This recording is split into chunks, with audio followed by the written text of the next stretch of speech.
We're about 200 nautical miles from Dakar, Senegal, West Africa. Let me tell you how we got here. So we left at midnight, went up the canal, then tacked towards the east, and it was doing pretty good. But then the wind shifted and it came more and more from the east, and I wanted to get above Senegal to keep a northern heading as much as possible. That was rough. Here's the trajectory that we had to follow in order to get past Senegal. We drifted a bit more southeast.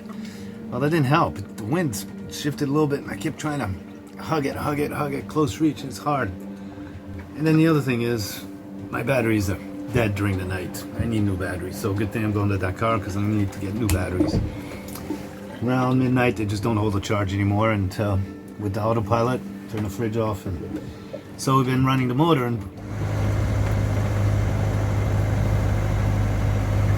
trying to hug as close reach as possible, furling in Genoa and then just using the mainsail and trying to stay as northeast as possible.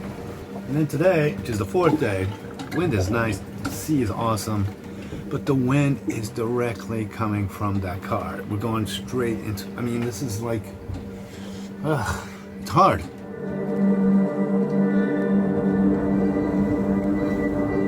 Plus, the Bruma Seca, the Sahara sand, man, everything is coated with dust. Everything is dirty. We're all dirty. It's just like, blah. Man, don't mean to complain. I'd rather be here than sitting in some office. I hurt my elbow here smashing into it when I fell back. I got my finger stuck in a sheet when the Genoa sheet got tangled up when we tacked, which we just did. We just tacked and to head up north. And we're not quite hanging up north, but we're going to try to make up some of that loss in degrees by heading up north. And hopefully late this afternoon we'll tack back towards Dakar. We'll see. On the bright side, my V-berth is not leaking anymore. It's completely dry, and it's been plenty of water splashing over the hatch there that I fixed. That's wonderful.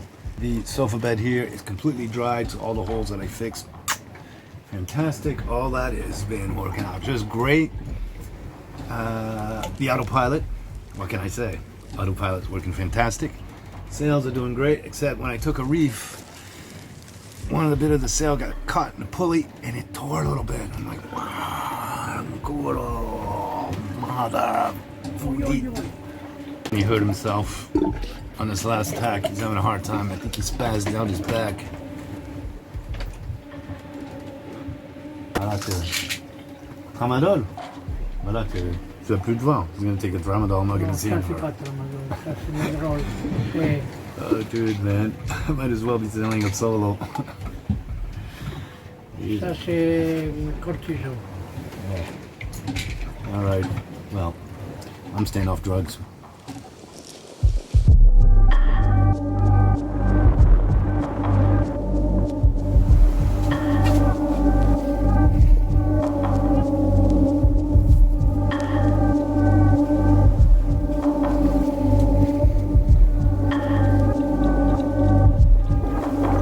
Being out here on the ocean several days, one has needs.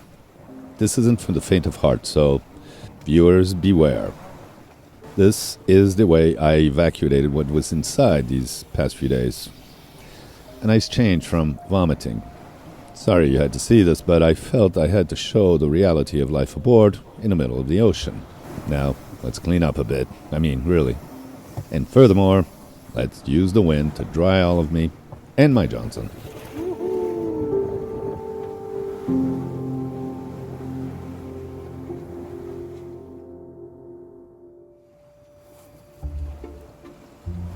Okay, ladies and gentlemen, we're at the final push. I'm gonna push, get up a little harder.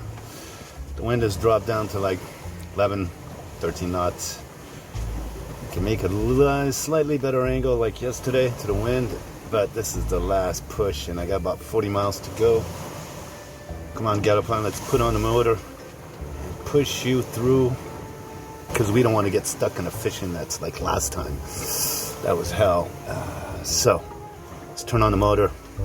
Try to push through at 6-7 knots if possible. All right, you ready? Let's do it.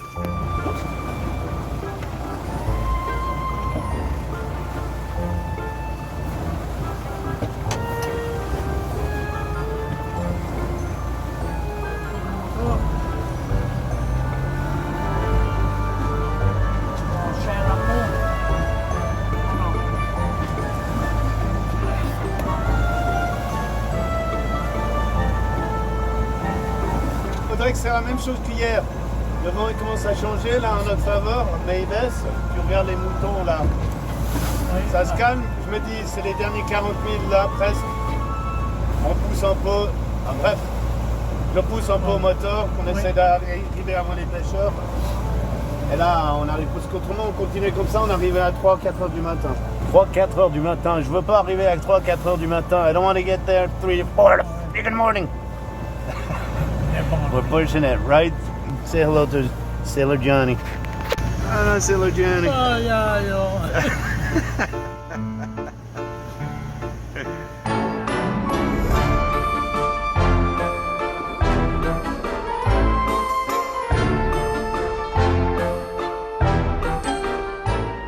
Fishermen, they're out there.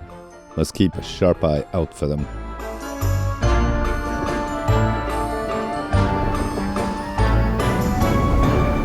Guys are everywhere, man. Fishing guys.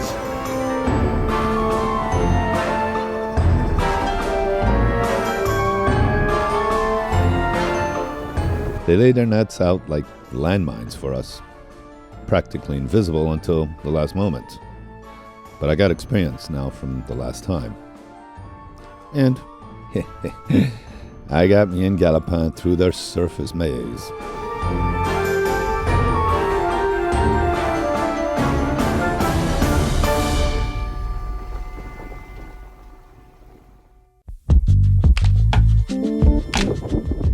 Hello everybody, guess where we are?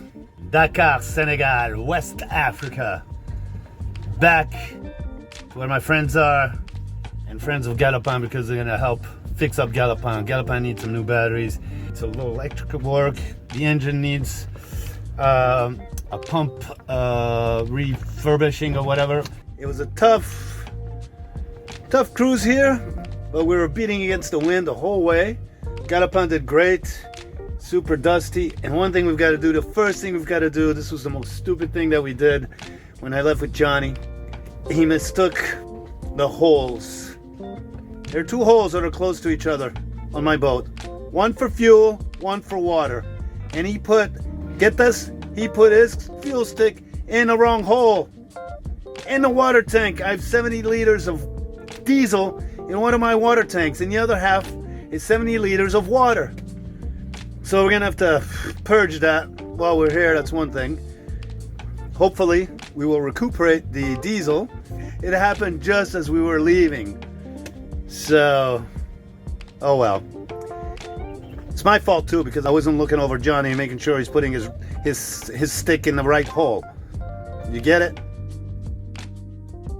Oh, just took a nice warm shower here. Oh, nice, it's freezing. 18 degrees, it's freezing in Africa. Get a nice shave so we can go to the police with Johnny and check in and then talk to the guys about getting rid of this diesel in my tank and logging on to say, hey, we're alive from Dakar, Senegal.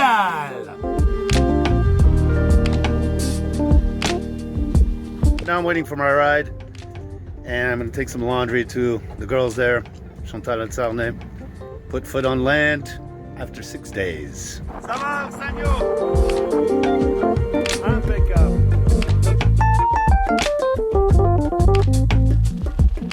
Here, the bay is polluted.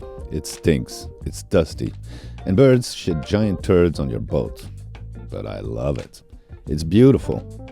Because of them. What a welcome.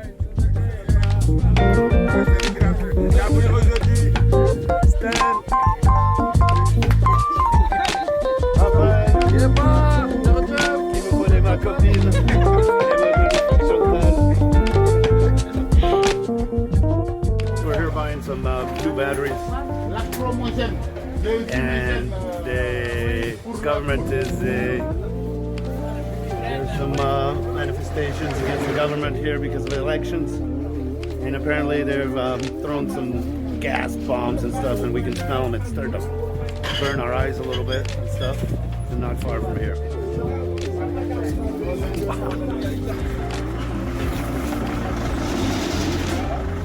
On va. Alex, là, il faut que tu te dépêches parce que ça chauffe derrière là. Il y a les gens qui sont en train de manifester, on jette les lacrymogènes partout. Il y a mon ami Yannick qui s'étouffe là à cause de la fumée là. Hey, thanks for watching. These are our studios on Gadapan. You know, it's the good people on Patreon who are making this happen and keeping us afloat. Hope you'll join our community. We've got a lot of cool extra perks like live updates, news, photos, videos that I've taken. And I've even taken a stab at writing some short stories, which are not for general audiences on YouTube. Plus, our friend and patron, Graham, started a WhatsApp chat aptly called Gadapan's Cockpit. There we can talk about just about anything we want, uncensored. People from all over have joined. And it's this community that's contributing to this Living Adventure series. Woo, it's kind of windy here. Or you can watch for free on YouTube, but make sure you put a like or dislike, and make a comment, and make your voice heard. And definitely subscribe. So thanks for coming along and sailing with us on our winded voyage.